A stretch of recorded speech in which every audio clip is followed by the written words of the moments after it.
What's up, everybody? Welcome to Kind of Funny Games Daily. I'm one of your hosts, Greg Miller. Oh, sorry, it's Wednesday, by the way, June 26th, 2020. I skipped that part. I'm one of your hosts, Greg Miller, alongside the man who has played Cyberpunk 2077, Blessing Adeoye Jr. First of all, it's Thursday. Second of all, Greg. Did I say Wednesday? Fuck, God, I'm off on everything today. I really want Avengers to be good, Greg. I really want that game to be good. I wasn't on the reactions yesterday, but watching it, my heart was sinking because I want it so bad and I want it to be good, but it's I don't know what's missing. I don't know what's going on. I don't know why, but it just seems not there. Blessing, I love you so fucking much. Because of course we just saw the Cyberpunk thing. You've played it. We just did your first impressions of it. The live reacts, it's all going up on youtube.com/kindoffunnygames right now. You can get the first impressions on the first impressions feed that used to be debatable. That's all there. So I thought we were going to start there. And it kind of hurt my soul because I want you to know last night I did the classic thing. I got here. Day's finally over. It's been a long one. A million different things we've done, a million pieces of content.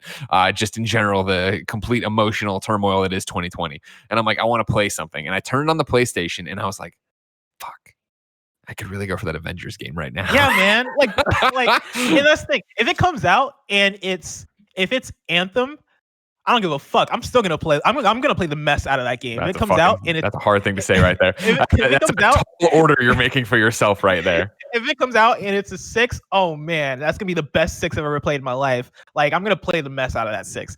Not saying it's gonna be a 6. I think there's potential it could be better. But your tweet yesterday was great. Your tweet when we were live and we were reacting, you're like, I've never been this excited for a game that looks this clunky. Or was that roughly it? Yeah, the game that looks this rough. Yeah. Yeah. And I'm right there with you where you watch it and you watch the gameplay and you're like, it seems like you're just smashing shit in third person as Thor. And then you get into the trees and the powers and the combos and how they work together and how you can do these team up moves and like how, you're getting your different pieces of armor. And I'm like, I'm also the guy who spent 130 hours in Marvel Ultimate Alliance. Like if this is just a next gen or whatever you want to call it, a big boy console version of that, and I'm also playing with my friends and I'm also earning new loot and going on quests to get outfits and do different, I'm like, yeah, I'm going to play the shit out of this. And I'm right there with you of like, is it going to be a 7? Is it going to be a 6? I don't know, but I still like, I look at that, I'm like, I'm the fucking guy who like Marvel heroes. Like, I'm like, yeah, I will do that. I will go earn whatever costume you're willing to give me. And that's my thing too. Like my follow-up tweet to that tweet yesterday was that like, it seems, for me, this game seems like it's very much going for Destiny. It very much wants to be a Destiny type experience in terms of how it is a service-based thing. In terms of when you unlock, you unlock wearable stuff or you unlock new abilities and do all that stuff and equip them and do whatever you want with them. The thing that Destiny had going for it was the fact that Destiny is an excellent first-person shooter. Destiny is fun to play. Destiny has great PvP. Destiny has this great medium of being this service-based experience that is something you can play forever, something like that continues to get updated, something you can play with your friends, but then something that also like just plays extraordinarily well in terms of the action of it. And Marvel's Avengers seems like it is missing that. Like it seems like it's missing from what we can see. Like, of course, when we play it, we'll play it and we'll be able to actually like fully make these opinions. Sure, but here's my counter that action. Yeah, I want to bring in a question because it's related to what we're talking about, so we might as well get it in. Blood Wolf Reaper writes in to patreon.com/kindoffunnygames, just like you can, and says, now that we've seen even more of what to expect from Avengers, do you think this game will release to similar or more fanfare as Destiny 1 did? Or, due to the highly saturated games as a service market, will this game only do well among the Marvel community? Either way, I'm hype. What do you guys think? Thanks, guys. Before we even dive all the way in on that, Bless, my question for you would be, when you were watching Destiny, or even when you watch Destiny in general, does that gameplay ring through as a fun experience? Because it is you running, it is you shooting. You're shooting the white milk pods on the robots and then shooting them in the fucking head and all this jazz. And there's supers and I know all that crap.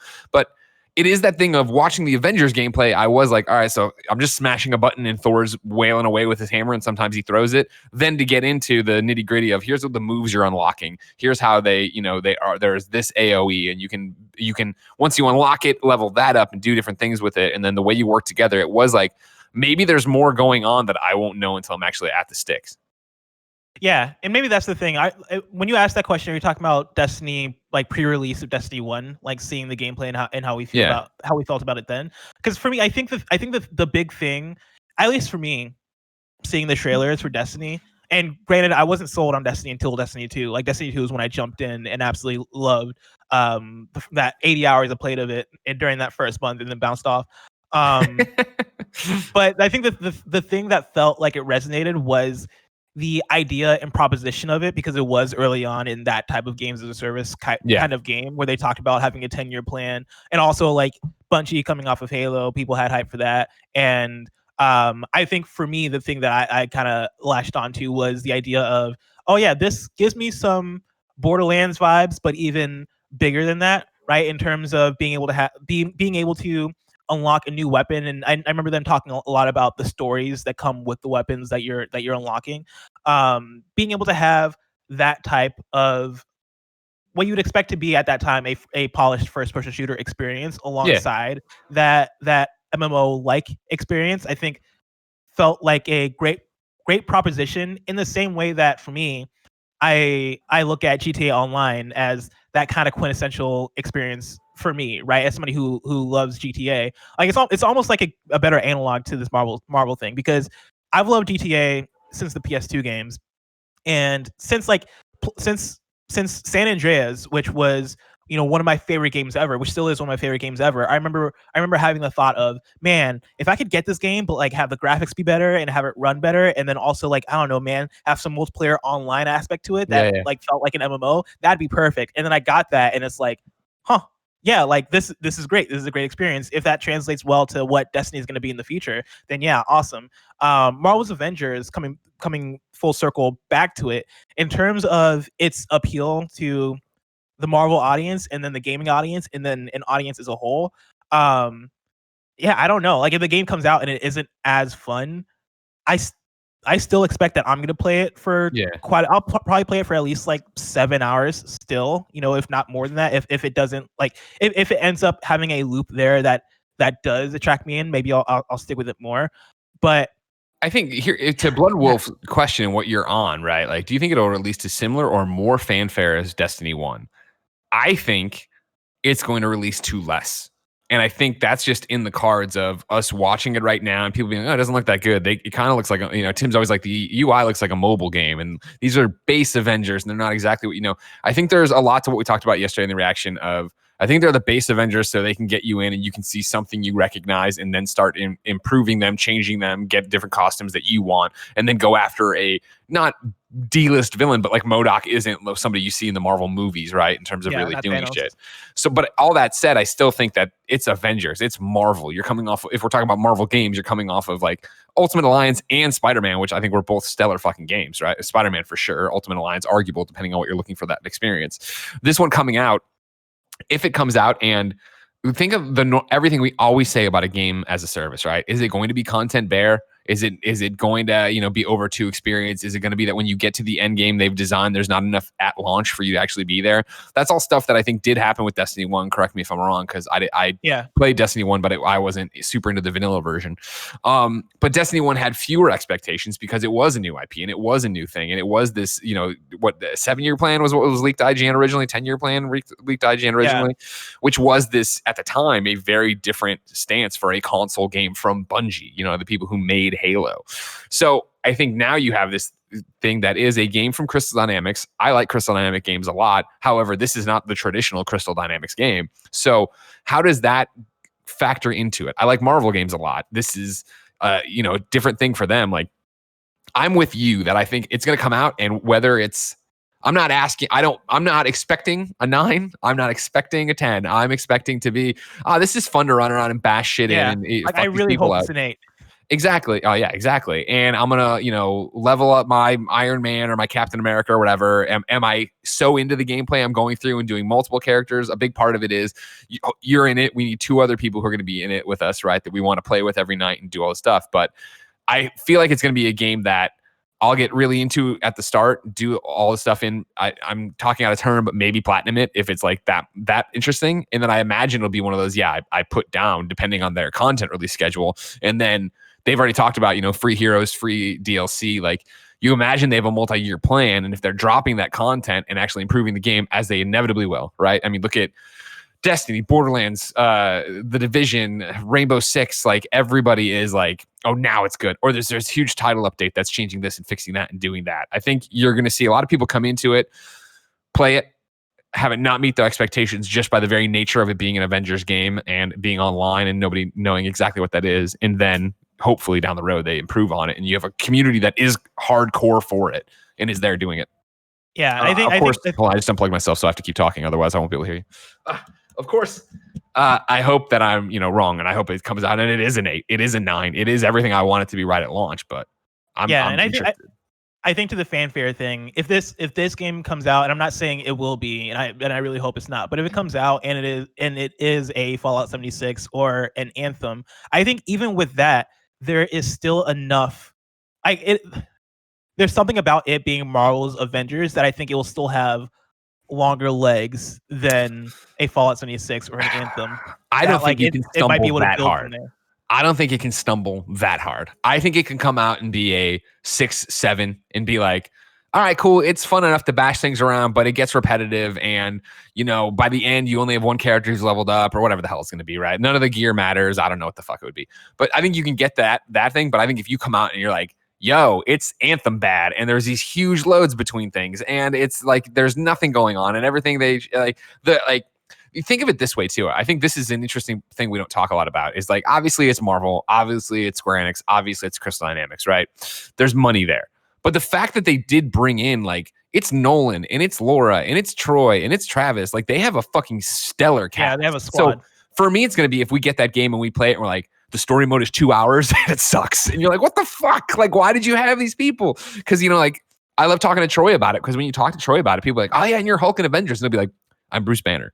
He's like, there's a difference. I am not the Hulk. I am Bruce Banner. And it's how he plays that character and how he envisions what he does. And like, there is another guy doing the Hulk animations and screaming, I think.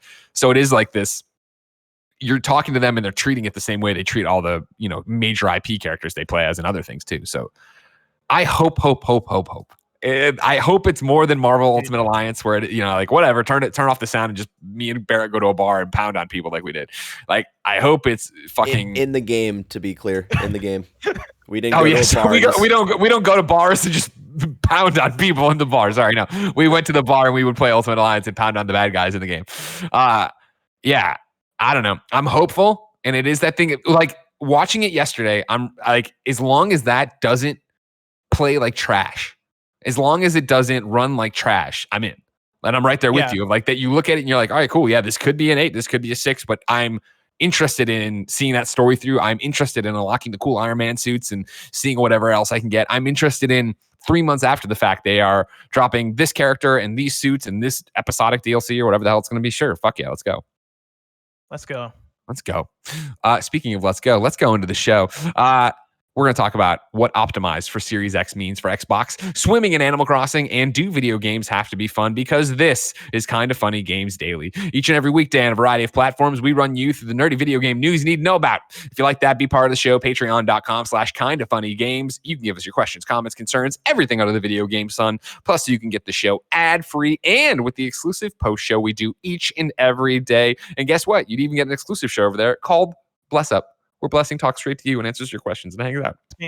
It's great. It's fun.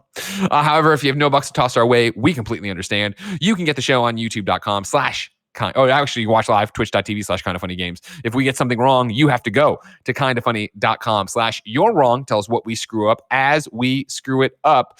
Nanobiologist says, one of the things he's clarifying, I don't think I screwed this up. It was a 10-year plan, Greg. Fun fact for Destiny, they said your progress would carry over from Destiny 1 to Destiny 2, but only the silver purchases carried over. And he's citing an IGN 2014 article.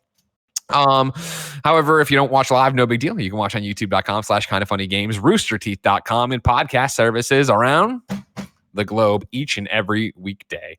Housekeeping for you, The Last of Us Part 2 Spoilercast with co-writer and director Neil Druckmann, with Ellie herself, Ashley Johnson, with Joel himself, Troy Baker, is up right now on youtube.com/kindoffunnygames and podcast services around the globe under a Gamescast subscription service, wherever you get the Gamecast. Worth pointing out, of course, it's a spoiler cast. Don't watch it until you beat The Last of Us Part 2.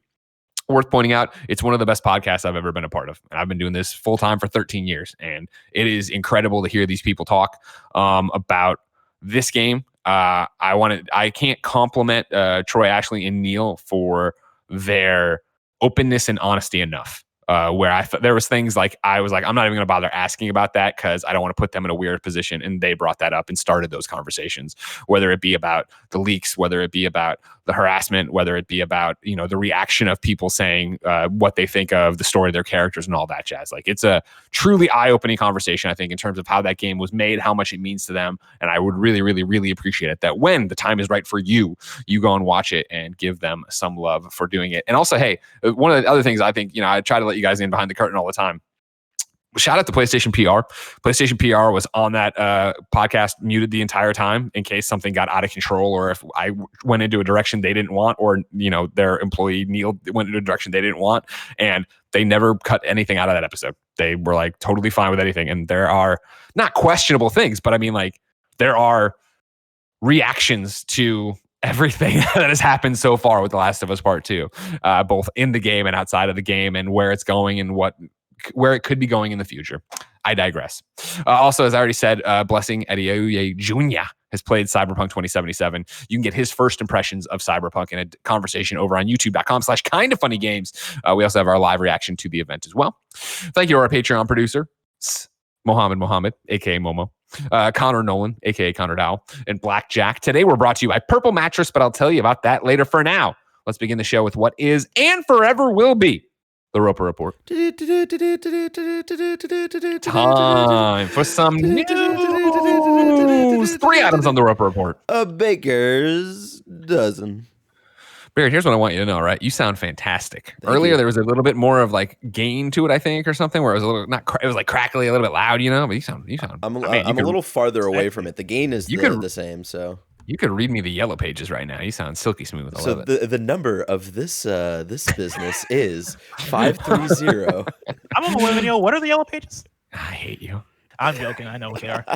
Number one, do you know that one time, I've told this story on a podcast before, so you might. Do you know one time when I was a kid and we had AOL, I was super excited when we were getting the internet yellow pages delivered, and I thought we would be in it. I thought my screen name would be in it. Like, I thought it would be literally a listing of everyone on the internet, and it was just like a bundle of ads for websites you could go to. I was like, this fucking sucks.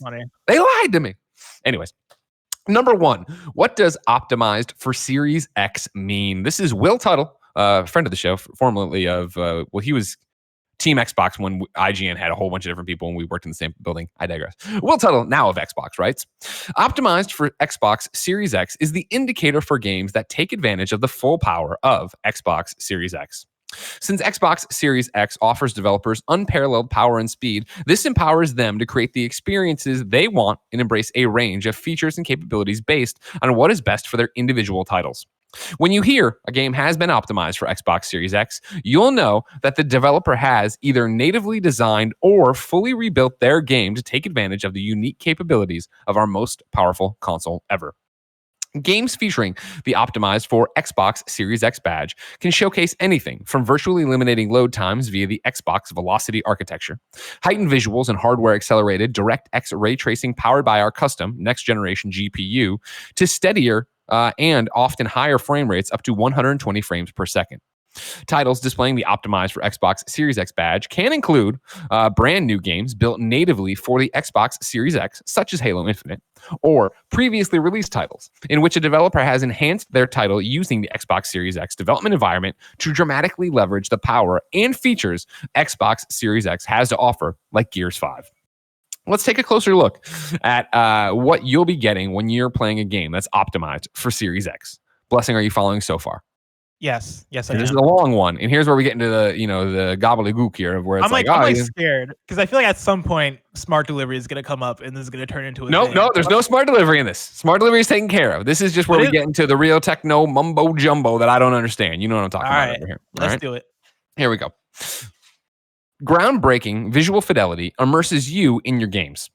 Powered by DirectX 12 Ultimate and with support for hardware-accelerated DirectX ray tracing, a first for consoles. Select games will produce more dynamic, realistic environments. DirectX ray tracing means that you'll see true-to-life lighting, accurate reflections, and hear 3D spatially accurate acoustics in real time as you explore the game world.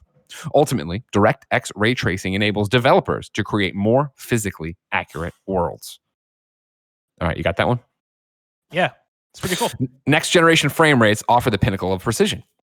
Games that have been optimized for Xbox Series X use the power of the new console to deliver higher, steadier frame rates with a performance target of 60 frames per second at 4K resolution.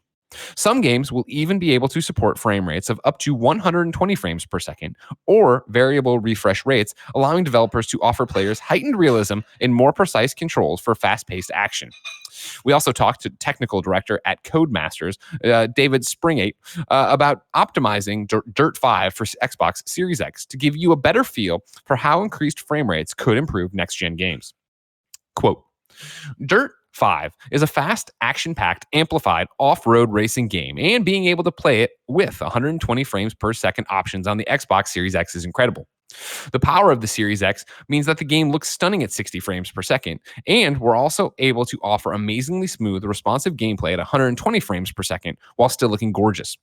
Racing fans know frame rate is king, and Dirt 5 will deliver on this. Players will experience the strongest sense of speed and responsiveness at the highest frame rate. It's such a great, smooth experience. I hadn't experienced another racer like it. Again, that's David Springate over at Codemasters. Then their final bullet point here. Faster load times will get you gaming more quickly than ever. Optimized for Series X isn't just about gorgeous visuals and better frame rates. It's also about virtually eliminating in-game load times thanks to our Xbox Velocity Architecture technology. XVA combines a custom solid-state drive, custom hardware, and integrated software to greatly decrease load times both in and out of games, meaning gamers will be able to spend more time playing and less time waiting. As an example, for titles that have large open-world environments, these experiences will feel even more dynamic, as developers will be able to leverage the massive increase in processing power and the ability to stream assets in extremely quickly to not break immersion. Developers will also be able to effectively eliminate loading times between levels and create fast travel systems that are just that, fast. Wondering which games are optimized for Xbox Series X? Below you'll find a list of confirmed games that are optimized for Xbox Series X to date. As the list grows in the weeks and months leading up to the Xbox Series X launch, we'll keep you updated to reflect any additions.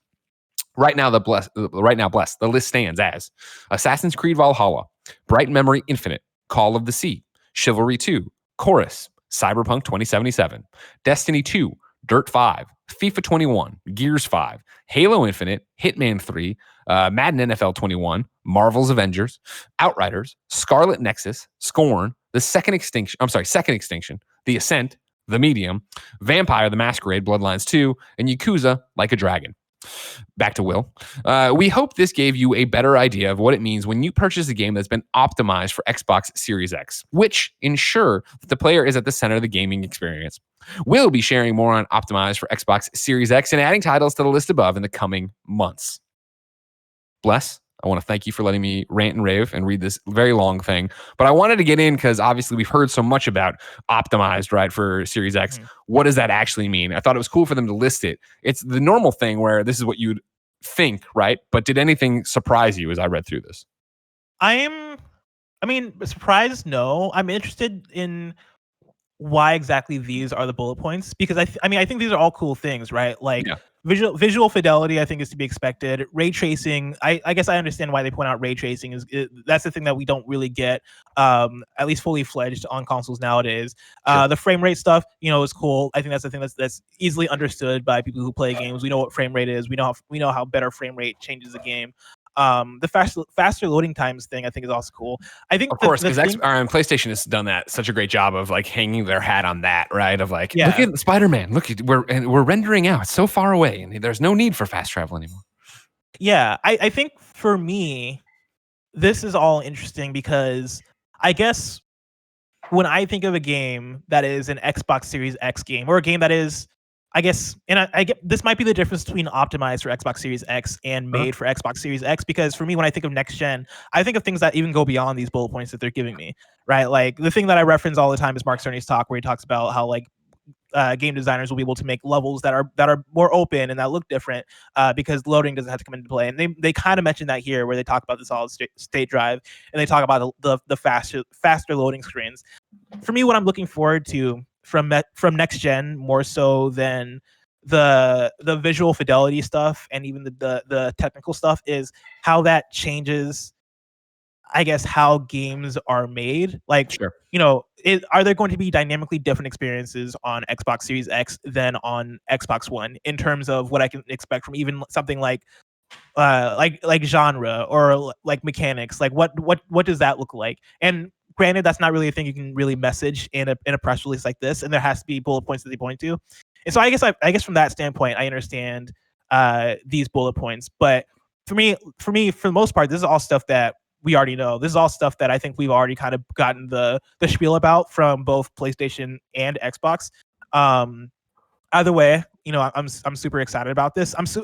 I'm even more so excited, mostly excited about how games that are coming out on both current gen and next gen are going to be able to benefit in these exact ways. Like the idea of being able to play, like Cyberpunk is actually a great example as somebody who I just did my preview on Cyberpunk, right? Mm-hmm. The idea that game's not going to have as many load screens, like that's a cool thing to me, because I know in the preview build that I played, and this, of course, this can all change by the time the game actually comes out. Like whenever I died in that game, I would have to go through a load screen. If loading is instant, I think that's a cool benefit. That game with ray tracing, that's going to be incredible. Like, that game, with higher frame rate, that's gonna be awesome. In fact, some of these things that they're saying here is making me think like, man, should I wait until the Xbox Series X to play a game like Cyberpunk? If these games are going to be, well, I mean, knock on wood, right? Cyberpunk's coming out on the release date or for it or whatever, right? Hopefully, but I think they mentioned before that. Yeah. Well, they mentioned before, somewhere along the line, that the optimized for Series X version isn't going to be available at the launch. The PlayStation, the smart delivery version of Cyberpunk 27, won't be available at launch, but it's taking advantage of optimized for Series X, so it'll be optimized at launch, right? Oh, or are we getting into it, right? Because I think that's the difference, is that I imagine the smart delivery version is the optimized for Series X version, unless I'm wrong. That might be a kindoffunny.com/you're wrong thing. But also, on the other hand, I mean, they've talked about boosting, or at least PlayStation's talked about boosting. I can't remember all of what Xbox has said about it, but you imagine that there are some ways in which the current gen versions of games are going to be boosted through backwards compatibility, and I'm not sure how that then reflects against optimized for Series X. Corey Cudney said you had it right, so you're fine. If Corey Cudney said that, yeah. All right. No, so no, we're not doing it. We're not doing it. Do any of these bullet points that they talk about, do any of those excite you? Sure. I mean, for me personally, what I like a lot about this is that it's what you're talking about, is that they're spelling it out right now in a way we understand based on the games we play right now.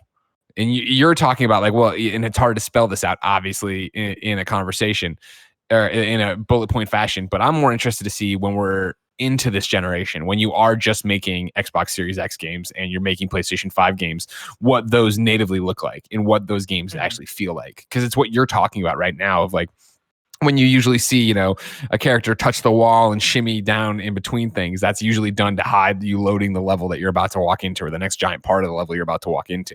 And so when those little tropes and tricks get taken out, what do games look like, and how do you run through all that stuff? Yeah, like I'm curious to see, in the way that this gen we've gotten games like God of War, and that's a game that I couldn't see being made last gen because of the way that world feels not only high fidelity, but just feels open and big and just technically marvelous in a way that you wouldn't be able to pull off on the PS3, right? And the way that this gen we got in a game like that, or a game like Destiny, which takes advantage of where internet, like where networks are at now, and like the power of the current gen systems. Even though I guess there is a previous version, a previous gen version of Destiny, but even still, like as generations have gone with video games, we've seen games change and form based on where we're at in the space. And I'm curious, like, 6 years from now, what are the changes that we're seeing in video games that are even more impressive than things just like ray tracing or things like higher FPS? Yes.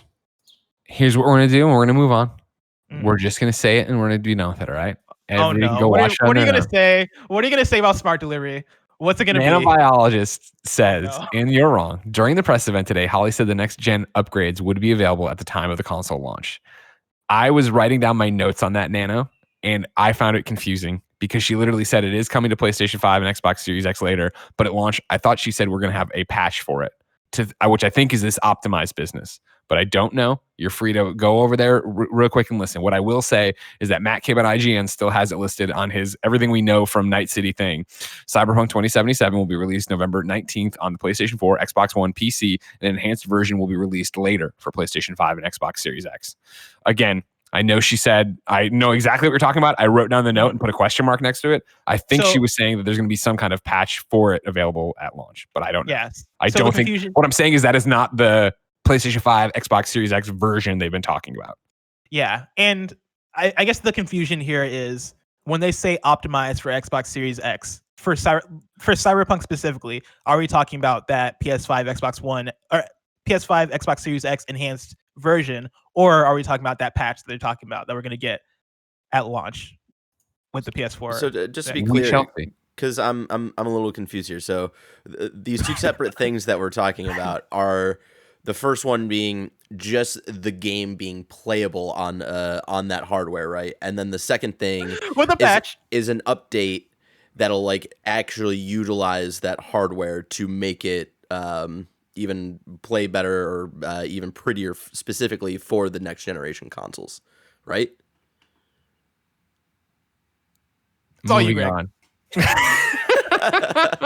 Sean Wimbish writes into patreon.com/kindoffunnygames, says, "Good morning, Kind of Funny Games Daily Crew.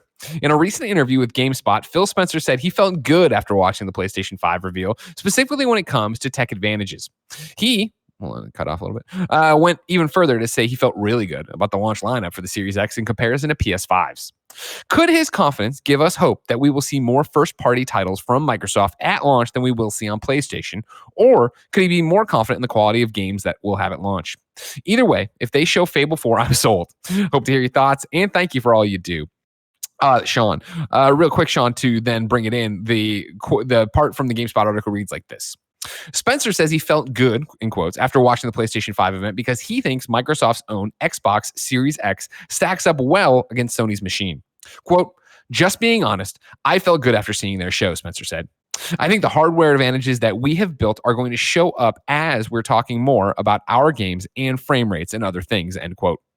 Spencer went on to say that he, quote, "feels really good about the Xbox Series X launch lineup, especially after watching Sony's show where it announced titles like Horizon Forbidden West, Spider-Man, Miles Morales, Ratchet & Clank, Rift Apart, and Gran Turismo 7, among others." Quote, "So I thought they did a good job," Spencer said of PlayStation 5's showing. "I thought they do what they do very well, and they did that. But when I think about the position that we're in with the games that we're going to be able to show and how they're going to show up and the hardware advantage that we have, I think we're in a very good position." Blessing, what do you take out of this? I don't know, man. I take it as Phil Spencer being the head of Xbox and being confident in their lineup, as he should be, right? Especially if that lineup is something that he feels like is strong. Halo Infinite is going to be there at launch, and that's going to be a juggernaut of a game, right? Like whether or not that comes out and it is Halo 5 again, or if it comes out and it really does like redefine what Halo is and brings Halo back into the mainstream consciousness in a way that is bigger than ever before. That we'll wait and see. But either way, that's gonna be a big game for the launch. I assume that they'll probably have a couple more of their Xbox Studios games there. Maybe one or two more. Whether that is, I do expect Forza, to be there. Sure. So that's one. Maybe they'll have one other one. I don't know if it'd be Fable or like better be Fable. Something along those lines. But I think that combined with third-party stuff, combined with, you imagine, Game Pass and backwards compatible stuff that will be either optimized or will have a boosting patch for Xbox Series X. I think between all of that, both consoles, PS5 and Xbox Series X, are going to have pretty good launches, especially like with what we know already about what third party is working on. Yeah, I think my takeaway from this wouldn't be that they're going to have more first party stuff or something to that effect, even though I guess that could be. I think it's that he thinks their library is stronger than the PlayStation library we saw in terms of launch lineups. I guess the launch lineup for Xbox Series X is stronger than that, let alone the hardware stuff that we're already kind of talking about here when we're talking about being optimized and what that means. And granted, PlayStation's talked about loads and yada, yada, yada. And it's going to be, we're all going to go back and forth, back and forth, back and forth till Digital Foundry sits down with Assassin's Creed Valhalla on both of them. And it's like, here's how it actually shows. But what it does get me interested for is, what does, Phil's team have up their sleeve when they did this? Hey, Xbox Game Studios, here is we've expanded this first party lineup. What does that look like? What does the launch look like? How many are you going to have ready to go out the gate, right? Because that's the big thing when we talk about PlayStation 5, right? In terms of a launch lineup and a big ticket item, right? It's Spider-Man Miles Morales, right?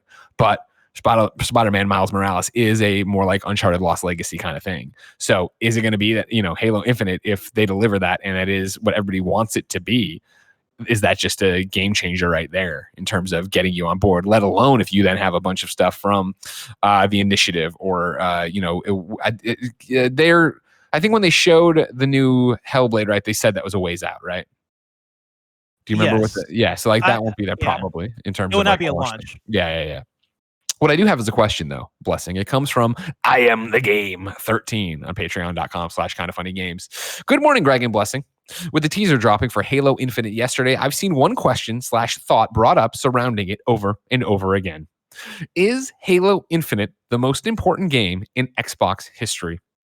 It's being touted as the flagship launch title for the Xbox Series X, a console that is entering a new generation coming off a bad beating at the hands of Sony, parentheses, at least as far as units sold of the two consoles.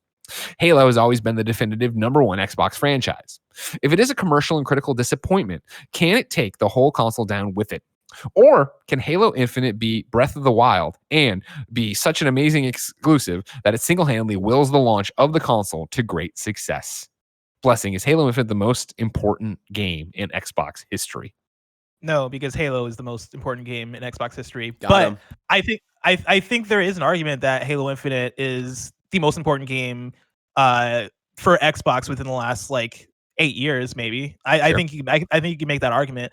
To quote Greg Miller talking about Batman v Superman, I don't think there is any way that Halo Infinite can be bad. I don't. If that game comes out and it is bad, then that is a very bad look for what if it's Xbox a disappointment? Series X. Are you saying there's no way it's going to be like a 3 out of 10, or are you saying there's no way it's going to be a 6 or a 7 out of 10? No way it can be like a 6 or even a 7. 7, I don't think is dire. But if Halo Infinite comes out and it is let's compare it to Fallout 76, which is I guess now my bar for games that come out and disappoint. Fallout 76 or Anthem, which are games that got 6 out of 10s from IGN, right? I thought they got it harder than that, didn't they?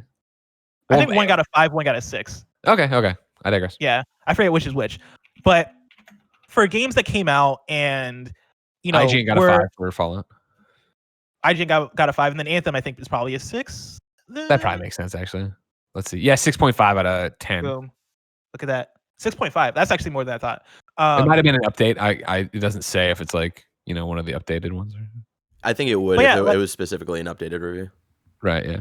If Halo Infinite comes out and it disappoints on a similar level as those games, then I think you have a huge problem on your hands, because this is a game that you've been chalking up as your flagship franchise for Xbox Series X and for Xbox Studios, and it is a game that historically is just so important to Xbox and that audience, and everybody wants Halo to succeed. Everybody wants Halo to be good, because Halo is the thing that Halo is kind of the thing that audience kind of connects to, in a way where if Nintendo launched a console with a bad Mario game, I think that sets the tone, that starts things off at such a bad precedent that it muddies the message of the console as a whole. Cool. And I don't think Halo Infinite can come out and do that. And so I think that game is important from that sense, and also from the sense that if that game comes out and it is successful and it is Game of the Year level and everybody's talking about it and everybody's obsessed with it, I think that also does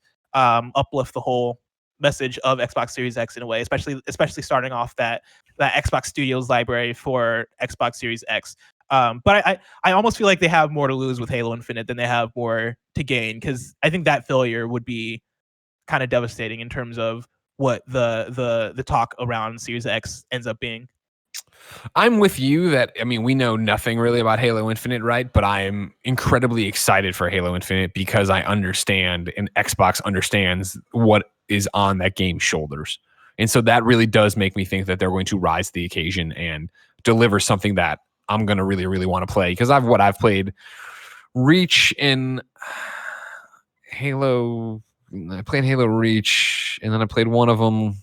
I mean, you played the best one, so it's fine. Okay, cool. Maybe ODST, I think I did with Steimer at one point. Like, I mean, they all blur together because it's whatever. I did the one where Cortana died, kind of, but maybe she didn't, and we were fighting a purple guy. Like, it's that thing where I have no attachment to Halo, right? Eventually, we have to do that Halo Combat Evolved playthrough with Tim, right? But I'm still looking forward to this game. I can't wait to see what this game looks like. I hope it's fucking awesome. I can't wait to jump into it and be a part of it. And so I think with that much hype already on it, yeah, they need to. I'm with you that I don't think it's the most important game. I do think Halo was. Because, I mean, I understand that, like, I'm ancient. You're not. You're young and hell. You'll be alive another 30 years, blessing. 30? Yeah, well, I'm gonna check out here in the next 5 to 10. I mean, that's Don't worry hopeful. about it. That's hopeful. Yeah. But, like, I mean, remember when the Xbox launched and it was 55. like, what the fuck is this? Like, why is Microsoft getting in? Why is this box so big? Why is this controller so big? And it was that Halo was the game on it, right? That was like, wait a second, holy shit, this is fucking great, let alone Halo 2. And I mean, that's off to the races, but it established them and kept them going.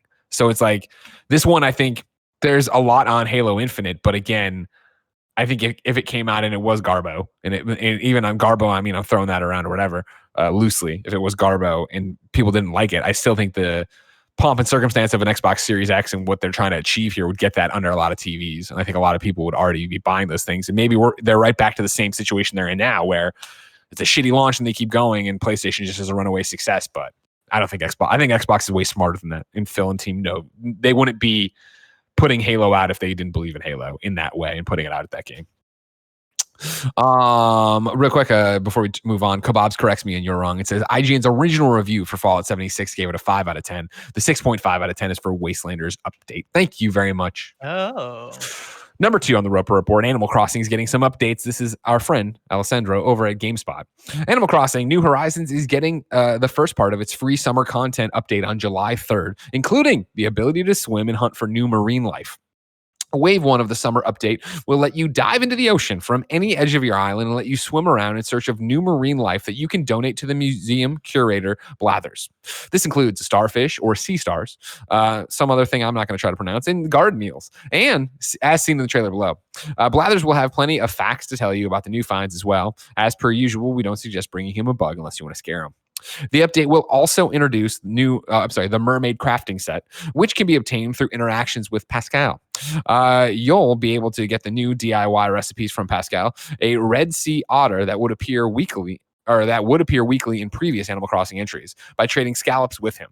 But it's unclear if he'll be around as sparsely as Red, parentheses, who was introduced in an earlier update and sells all the art and does that stuff. There's also a new encounter with Gulliver, although exactly what that results in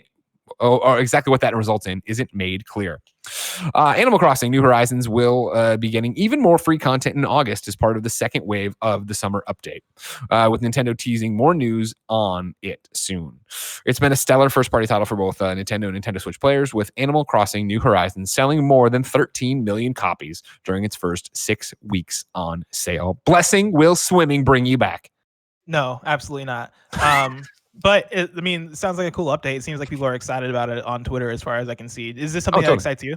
It does, yeah. I was crazy into Animal Crossing there for a while, and then we got into this second round of reviews where we started having bigger stuff drop, and it was like be on top of it for reviews for the us Gamescast.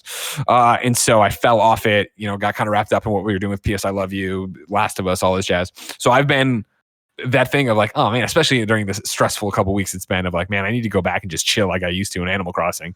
And so I've been thinking about booting it up. Granted, we're right into all right, when's Ghost of Tsushima coming? When's Iron Man coming? Like there's all these other things to worry about. But I do think that when they drop this, like wedding season's going on right now, which doesn't do much for me in terms of wanting to get in and take photos or build out whatever the wedding sets it is. But the swimming stuff and having new things to collect and just more to do in the game. Yeah, I'm gonna be back for this when it drops on July 3rd. Is there like a dream update that you'd like for Animal Crossing? Like what's something that they could announce as an update or as an event that would have you excited? Oh, I mean, for me, honestly, if you want to know, it's not even a dream because it has to happen. But when they do Halloween stuff, I'm going to be crafting all of it. I'm going to want all of it. I love Halloween. That actually might be something that brings Halloween. Me back. What? That actually might be something that could bring me back for like a day or for like a few hours. You figure we're going to go from Halloween, we're going to go straight from Halloween into Christmas Thanksgiving. stuff. Yeah. I think they'll skip that. Well, they'll probably do some kind of holiday. Like a replacement. But like it'll probably be like an egg day kind of thing where they call it Turkey Day or something. Right. Pocket Camp, I thought it had a bunch of cool earnable, craftable things. Or was it crafting or how? I forget how it worked in Pocket Camp. But like they had a bunch of good Christmas stuff that you could go and buy the tree and buy the decorations and all that jazz. And like if I can put Christmas lights on my house and crap, like fuck yeah. Fuck yeah. Let alone though trick-or-treating, getting some costumes. Costumes? I love costumes. Ooh, could that be have you played Animal Crossing before? I have played Animal Crossing before. Have you played during Halloween? Is there like a trick-or-treating option where you can go to the different houses and like get candy or get some kind of like recipe or something? That's a great question. I don't think so. I don't think they've ever done something like that. Yeah, kindoffunny.com/you're-wrong on that one because I have played them, but I remember in college I don't think it lined up where I think Hayes took the. I don't know if he's still living. It doesn't matter. I don't know is the answer on that one. That'd be really cool. Yeah. Number 3, I have a tidbit for you. Fallout 76 lessons delayed Doom Eternal. This is James O'Connor at GameSpot. Doom Eternal released on March 19th to critical acclaim, parentheses, including an 8 out of 10 from GameSpot. But it was originally scheduled to release in November 2019. The game was delayed to ensure a certain level of quality, and now, thanks to a new podcast interview with Pete Hines, Bethesda's Senior Vice President of Global Marketing and Communications, we know why. Talking to US Gamer for the site's Branching Narratives podcast, Hines has reflected on the reception of Fallout 76 received at launch and how that influenced the development and release of Doom Eternal, as well as the Fallout 76 Wastelanders expansion. Quote, we said these are not ready and we're not going to make another mistake. And we're going to take the extra time, even though that time hurts and is painful and you miss a holiday, Hines reflects. Ultimately, he believes that the delay was worth it, even if Doom Eternal missed a Christmas release. Quote, Doom Eternal was so much better for it, and the response to Wastelanders was so much better for the extra time, he says. Elsewhere in the interview, Hines talks about Arcane's upcoming Deathloop, citing it as an example of a studio trying something new. Quote, even if it's just a one-off and they go back to doing other things, they're still better for the experience, and they take away new learnings, he says. He also reflects on the many ways people have tried to get information about Starfield and the Elder Scrolls 6 out of him, as well as his friends and family on the team. Quote, yeah, I'm not telling you anything, he says. Old Pete Hines tapping his leg when he's on stage for us. We got to do something. Oh God, there's no E3. Yeah. I was like, we got to do something better this year. Oh, wait, there's no fucking E3 this year. Shit, that sucks. That sucks. And you're wrong. Private Ennis says this. You'll collect candy for Halloween-themed items in New Leaf, I think. But did you trick or treat was the question. Did you go over there? You go from house to house. Trick or treat. Because that'd be a cool feature. I'm in here with half-assed information. Regarding this Bethesda stuff, like I think that's really awesome. Like that's good to hear. I've had such an arc with Bethesda in terms of how I felt about their output over this last generation because, with Fallout 4 and Fallout 4, I'm citing as like a good game because I really like Fallout 4. But like with Fallout 4 and Doom and Dishonored 2, and like a couple other games, like they had such a great run of games from like the beginning to mid generation, and then I feel like out of nowhere for them, things kind of dipped in terms of Fallout 76, Wolfenstein, Youngblood. I feel like there's one game that I'm missing in there, but like they had kind of an off year a bit there in like 2018. And I don't know. I like to see Bethesda succeed. I like to see them, put out really great games because all the IP they have there are games that so many people care about. right? Like everybody cares about Skyrim, everybody or Elder Scrolls. So many people care about Fallout. So many people care about Doom and Wolfenstein and all these other games that they have in their pocket. That to hear them go like, hey, yeah, we made some mistakes, and we want to treat our future games going forward better because we don't want to fuck up again. I think that's really good to hear, especially with Deathloop on the horizon and Ghostwire Tokyo. Like those are games that look really cool and that I want to be really good. And so this is all good news. Blessing. I'm excited for Deathloop. Sounds cool. Same. Going out there killing people, looping your death and all that stuff. But it's still so far away. If I wanted something more immediate, say what came to the mom and grop shops, where would I go? The official list of upcoming software across each and every platform, as listed by the Kind of Funny Games Daily Show hosts each and every weekday. Yeah.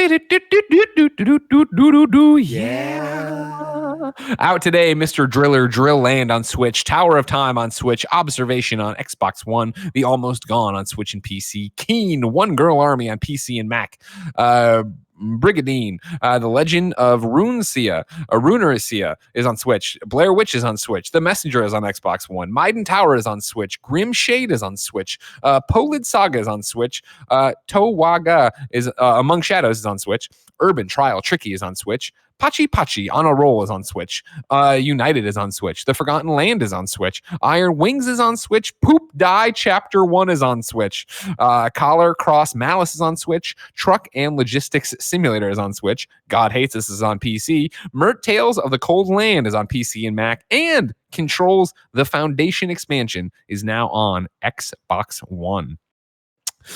New dates for you. Short form narrative game We Should Talk launches on July 16th on Steam, Switch, and Xbox One. It'll be on PS4 shortly after. Tales of Arise will be moving out of its 2020 launch window. It's been delayed. Revolution Software. That's on my Tales of Arise, I believe, might be on my my fantasy draft, my fantasy critic draft. Oh, well, let's check in there. Let's just see. Because I don't want you or to fail. You know what? It might also be. I have a few fantasy drafts going on, so it might be on. I don't think it is. Let's see. Rapstar Games. Yeah. Rapstar Games has Cyberpunk, Iron Man VR, Neo, Lego Star Wars, Tales of Arise. There it is. Fuck. Damn it. You got played. Suck it, Blaz. I got played. Now you can drop games though, can't you? Or can you not drop games? Yeah, you can drop a game. I think do we have that on as a setting? Because I think that's the thing you had to turn on at the beginning of the draft, and I don't know if we had that as a. Yeah, when I click on the thing, it says if you want to, you can use this to drop it in your league settings. Determine how often you can do this. Their process Sunday night. Oh, all right. In that case, don't mind me. I'm just gonna move around a thing or two. Greg, I feel like you probably just got yourself there because you helped. No. Because don't get me wrong. When I can sneak by and first off, I don't know if dropping the game gives you back the budget you spent on it. Because Blessing still has $0, right? On this thing. Remember, you can go right now to kindoffunny.com or you can go to kindoffunny.com/PS League and see us in our PS I Love You XOXO Fantasy League we have here with Dornbush, Geo, Callie from GameSpot, me and Blessing. And so yeah, you can do it. You're just gonna have less money. I don't mind when I sneak in and get a pick somebody who was sleeping on Barrett, but I don't wanna make people think they can't shake up their roster here and get different. I do believe you might be able to bet $0 on a game or bid $0 on a game. Really? Somebody told me this the other day, and it upset me a little bit, but also made me go like, I might keep that in my back pocket. Well, it's one of those things. Here's the thing. You and I are, Dornbush is too, but you and I are the ones who are actively doing this the most. Like, we can have the gentleman's agreement. We have to bid at least $1. Which I agree. I think should be the thing because I have $1 still and you have $0. I don't know how I feel about all that. Well, I'm sorry, sir. Like, we just made the gentleman's agreement. Amy Gill saw it. It's real. It's happened now. I am not a gentleman. I am a rude boy. Beyond a Steel Sky is launching on Apple Arcade tomorrow and with PC to follow in July. Jeez. And then CD Projekt, Trigger, and Netflix announced today that Cyberpunk Edge Runners is coming in 2022. It is an anime in the Cyberpunk 2077 universe. Hell yeah. That should be fun and cool. Deals of the day for you. This is straight from Twitch. Twitch Prime July games have been announced. These are free games for you. Looking for fun away from the sun? Twitch Prime has you covered. In July, Prime members can claim the following games for free: retro first-person shooter Turok 2: Seeds of Evil, adventure game Dear Esther, hardcore racing game Grip Combat Racing, action platformer Kune, and RPG Dark Devotion. Remember, ladies and gentlemen, if you have Amazon Prime, like many of you podcast listeners probably have, you have Twitch Prime. You link your accounts together, you can get free games, and you get a free 30-day subscription to give away to a streamer of your choice. Kinda Funny Games would love that if you could come give it to us. Remember, it doesn't auto-renew. They want to keep taking this money from you. It's part of they don't want you to remember to go use it. So really you're, falling into Amazon's trap. Don't fall into the trap. Come give it to us or any of the other people you want, but like us first and then go give it to other people. Maybe give it to Barrett. Sad Boy Barrett on Twitch. Yeah. It's time for reader mail. You can write into patreon.com/kindoffunnygames where you can get the show ad-free. And speaking of ads, Greg Way, this episode of Kinda Funny Games Daily is brought to you by Purple Mattress. Technology has improved just about everything. Phones, cars, shopping, yet mattresses have been more or less the same since the invention of sleep. But we deserve better, and finally, the mattress has evolved thanks to Purple. The secret to Purple is the Purple Grid. It's a patented comfort technology that instantly adapts to your body's natural shape and sleep style. Purple is for every body, no matter how you sleep. Purple is designed with over 2,800 open air channels and naturally temperature neutral gel. You'll never sleep too hot or too cold. The Purple mattress is soft where you want it, firm where you need it, and comfortably cool all over. It's the mattress that does it all. We love Purple Mattress, of course, because the one and only Tim Geddes has a purple pillow he's been using. He keeps telling me to buy it because he hears me complain about my pillows. I need to, but Tim uses it. It keeps him nice and cool. It doesn't get too hot. He doesn't have to flip the pillow. It's perfect because of those purple air channels we were talking about. You can count on resting easy night after night, year after year, because the ultra durable Purple Grid won't sink or lose shape. Purple is so confident in what they do that every Purple mattress comes with free shipping and returns and a risk-free 100-night trial. Experience the next evolution of sleep. Go to purple.com/games and use the promo code GAMES for a limited time. You'll get $150 off any Purple mattress order of $1,500 or more. That's purple.com/games, promo code GAMES for $150 off any mattress order of $1,500 or more. Terms apply. Blessing. Greg. Anon writes in to patreon.com/kindoffunnygames and says, are video games supposed to be fun? While discussing a very polarizing game with a friend, she said the game was terrible because she wasn't having fun. And I told her video games didn't have to be fun because they are a form of media like movies, TV, music, etc. But she claims video games have to be fun because by nature, games are meant to be fun. So what do you think? Do video games have to be fun or not? That's a very deep question. It is. That's a very deep question. That almost feels like it's philosophical. It's really the intent of what the developer's going for, right? I'd say so. Are video games supposed to be fun, Barrett? Don't try to weasel out of it. Yeah, it's a game, Barrett. If it's a game, you wanted to step into Thunderdome here. You have an answer, yes or no? Yeah, Barrett. Are video games supposed to be fun, There is Barrett? no yes or no. It's a case-by-case basis. Go work in PR, you snake. Slithering out of the question. For me, I don't think games need to be fun. I think games should be engaging. I think there's a difference there. I think it's a difficult kind of thing to balance because when I think of a game like Death Stranding, and I think this conversation in fact came up a lot with Death Stranding because a lot of people were saying that like Death Stranding isn't fun a lot of the time, but like the gameplay loop there can be engaging. I think games should take you along for the ride. I think games shouldn't be, I don't even want to say they shouldn't be boring because if you want to be boring, like be boring. I think there's context in which that can work and be fine. I don't know. I honestly, to what Barrett's saying, right? It's like a case by case basis. A lot of times I don't really find Life is Strange to be fun, and Life is Strange is a game that I absolutely love. I wouldn't describe it as a fun game. I'll describe it as an engaging story, or I'd describe it as a story that I'm super into. Sure. But yeah, like in comparison to other mediums, right? Like I don't always think TV shows are fun, quote unquote, right? Like yeah. I was watching. I just watched the first episode of Devs actually because I realized that Devs is on Hulu, and I remember I think it was Andy that was like tweeting a lot about Devs, and so I watched the first episode, and that first episode is kind of like intense and serious and kind of trippy. I don't think I'd use the word fun to describe that first episode of Devs, and sure. I think that can translate to video games, right? Like if video games are doing something that is, I don't know, if a game is trying to engross you in a specific type of story or in a specific type of experience, or try to do something that is meant to be beyond the realms of like, hey, I'm Mario right now and I'm killing Goombas, or hey, or I'm jumping on Goombas, or I'm Doomslayer right now and I'm killing demons, right? I'm jumping on demons. And I'm jumping on demons. Like a lot of time that stuff is fun. And even a lot of times a game like Last of Us Part 2, I would say that game is fun a lot of the time, even though at the same time that game can be a harrowing experience. Sure. I don't think all games need to have that though. I don't think all games need to have a loop that you're interacting with on a super mechanical level, or that you are I don't know, having something that you would describe as this is fun. I think you drop it in there, right? For me personally, like, our video game is supposed to be fun. I think and no offense to your friend, but like the answer of yes, they're supposed to be fun, I think is antiquated, and I think that is a reductive look at what video games started as, where, Pong and Mario, and I know Mario wasn't like the second fucking game, just stick with me, Donkey Kong, Pac-Man, like those were games that were looked at as games, distractions, things to just waste your time with, to eat a quarter while you waited for your pizza or while you waited for your friends or whatever.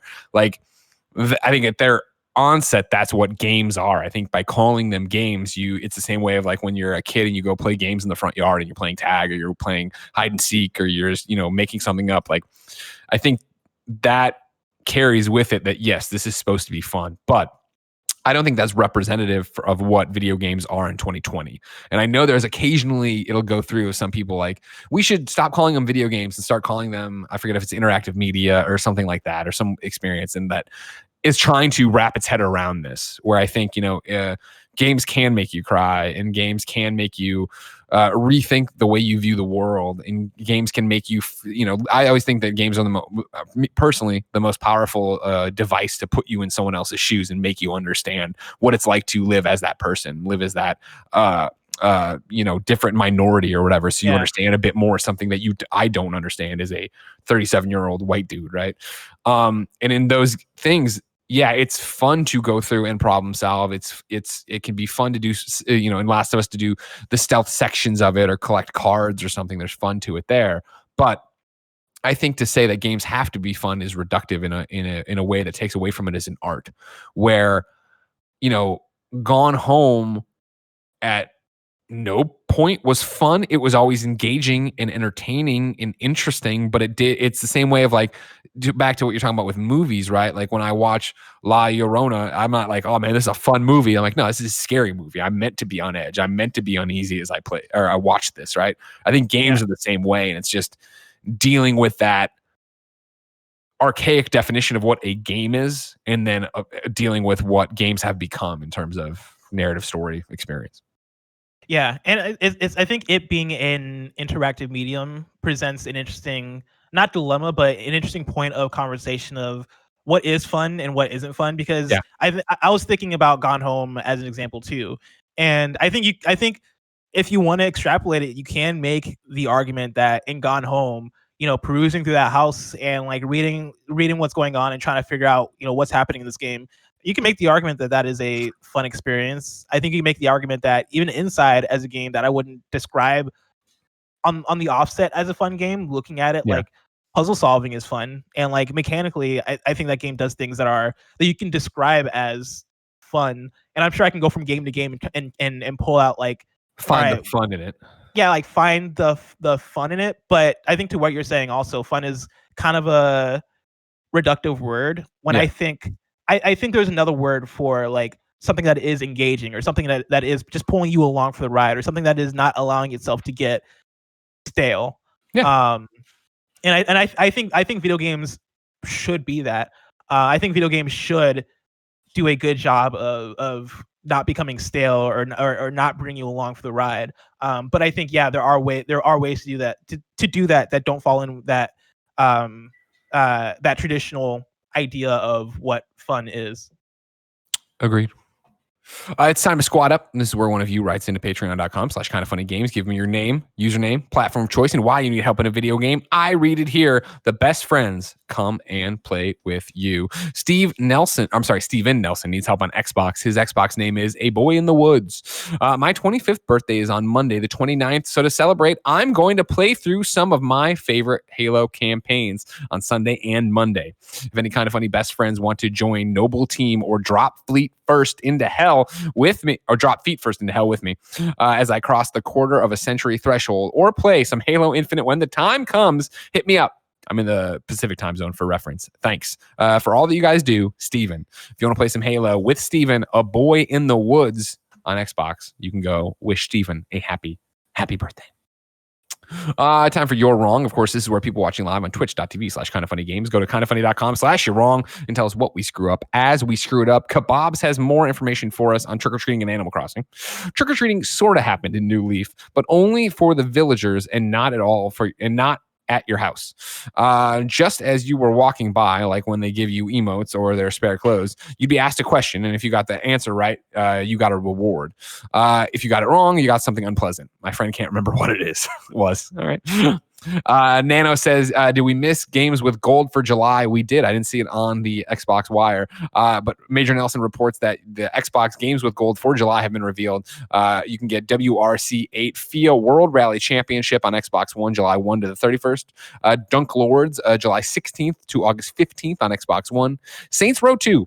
On Xbox One and Xbox 360, July 1 to 15. And then Juju, available July 16th to the 31st on Xbox One and Xbox 360.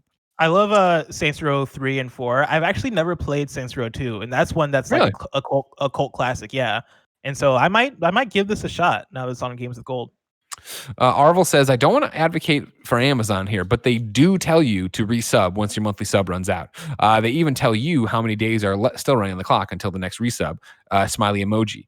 Arvel, shut the fuck up and don't try to take money out of my pocket. All right, you're talking about on Twitch, right? On Twitch, it says how many days you have left. Am I wrong? I'm talking about the person right now working on their fucking tractor who doesn't use Twitch, who says, oh, I'll go support my friends Kind of Funny. I'll log in on my phone right now to Amazon. Then I'll log into Twitch. I'll make a Twitch name. I'll support Kind of Funny Games with my free sub. Then I'll go back to my life that doesn't involve Twitch. Twitch at no point drops an email going, hey, your sub's running out. You know what I mean? That guy on his tractor in Australia, he thinks he's still supporting us 3 months from now. You know what we're getting, Arvel? Nothing. His name is Dingo. All right. Oh, He's named after the dingo his mom saw outside in Australia. I know him. I grew up with him. This man doesn't know that he didn't support us, Arvel. So you now owe me an extra $15 for the 3 months his subscription was lapsed. Arvel, don't feel the need to do that, please. Do you understand? No, Arvel, do it. Thank you very much. Thank you very much, Blessing, for being on my side. Barrett, when you go to the unemployment office, don't let the door hit you where the good Lord splits you, all right? God. That's not a gross one. It was just intense, though. It was intense. Is that like a saying that's been said, or is that? Yeah. I definitely grew up people saying that to you. Not like it was more like parents talking to kids. Don't let the good Lord. Don't let the door hit you where the good Lord split you. Goodness gracious. That's really good. Yosemite says, Amazon sent me a letter in the mail saying I have never used Prime Video. Ladies and gentlemen, tomorrow it'll be me and Tim to close out your week here on twitch.tv/kindoffunnygames for Kind of Funny Games Daily. Remember, we're live each and every weekday, twitch.tv/kindoffunnygames. You can get the show later, youtube.com/kindoffunnygames and podcast services around the globe. No matter where you get it, consider going to patreon.com/kindoffunnygames to give us your questions, your comments, get the show ad-free, and get the post-show we are about to do. Until next time, it's been our pleasure to serve you.